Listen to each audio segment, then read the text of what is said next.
भाइयों बहनों, जब यूपी में समाजवादी की सरकार थी तो सबसे ज़्यादा घोटाला अगर किसी की सरकार में हुए हैं तो समाजवादी की सरकार में हुए हैं।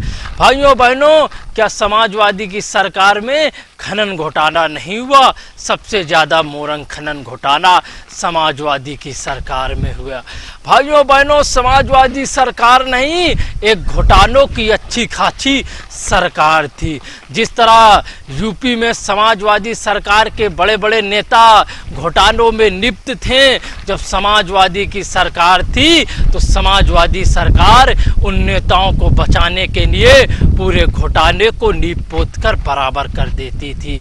जब यूपी में बीजेपी की सरकार आई तो बीजेपी की सरकार ने हर एक समाजवादी नेता जो भ्रष्टाचार में लिप्त थे, जिन्होंने बड़े बड़े घोटाले किए, सब घोटालेबाजों को बीजेपी सरकार ने सलाखों के पीछे डलवा दिया। भाइयों बहनों, जब रोड बनती थी समाजवादी की सरकार में तो उसमें घोटाला हो जाता था। यहाँ तक कि जब गांव में गैना बनता था तो समाजवादी की सरकार में उस गैने में भी घोटाला होता था। भाइयों बहनों, जो भी सरकारी निर्माण या विकास में पैसा आता था उसमें आधे से ज़्यादा पैसा का घोटाला होता था। अगर यूपी को घोटाला मुक्त बनाना है तो बीजेपी सरकार को ज़्यादा से ज़्यादा बहुमत में वोट दें और बीजेपी को यूपी में पूर्ण बहुमत की सरकार बनाए, तभी बीजेपी सरकार घोटाला मुक्त सरकार बना सकती है।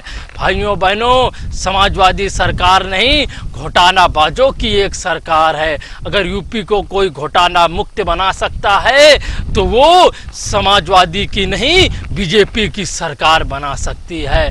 जिस तरह कोयला घोटाला हुआ है समाजवादी की सरकार में, अगर समाजवादी की सरकार 5 साल और होती तो इतने घोटाले हो जाते कि यूपी में आधा से ज़्यादा विकास का पैसा समाजवादी के नेता घोटालों में खा जाते हैं।